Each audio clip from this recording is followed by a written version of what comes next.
On average, 117 Americans die each day in traffic crashes. That's 1 every 12 minutes. 4 out of 5 car seats are improperly installed. With proper installation, children's chances of survival increases 71%.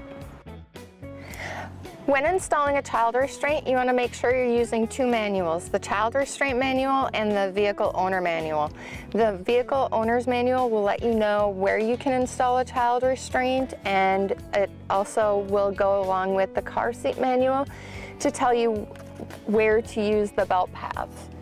On this restraint, because we're using it rear facing, we want to use the rear facing belt path right here, and that's where either the seat belt or the lower anchors will go. And you want to use one or the other, not both. So I will put the seat belt through the belt path all the way through and buckle it into the belt buckle over here. Now I'm going to hold onto the seat belt. I've moved the padding so it's easier for me to install. I'm going to continue holding onto the seat belt here, and I'm going to check to see how to lock your seat belt. If it pulls out more than 20 inches and goes back, it's not locked. So this one, you have to pull all the way out, and you can hear it ratcheting back in. That's how you know it's locked. Now I'm going to use my dominant hand and push down on the seat while I'm pulling up on the seat belt. I'm going to feed the seat belt back into there, and I'm going to check it. I should not be able to move the car seat more than 1 inch side to side or front to back. You want to be able to have this move because that's what protects a child in a crash. So since it still moves a little bit, I'm going to grab the seat belt, push down again, and pull.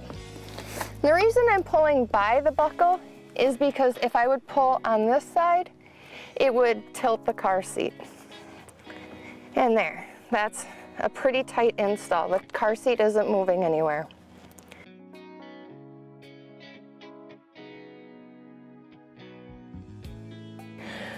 When using the child restraint rear facing, you want to keep the child to the upper height and weight limits of the seat, or until 2.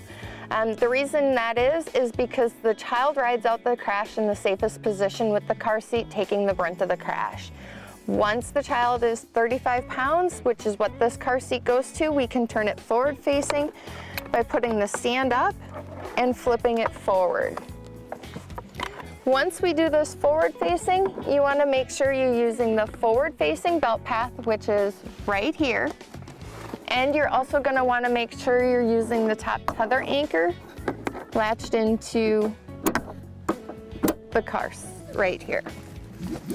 What happens with this is it keeps the top of the car seat stable in a crash so that there isn't the forward momentum of the head movement. Once the child outgrows this seat, which goes to 40 pounds forward facing, you want to make sure you're transitioning them into a booster seat. So you'll remove this seat and put a belt positioning booster in the seat for the child to sit in. That way the seat belt is fitting them like an adult. A child should stay in a booster seat until they're 4'9" and 80 to 100 pounds, or until they can sit in a seat with their back up against the back with their knees bent over the edge and their feet can touch the floor, and they can stay seated like that the entire ride. And to install a booster seat, you simply put the seat belt over the child like you would yourself. And you want the seat belt to sit low across the hips, and at the between the neck and the shoulder is where the seat belt should sit.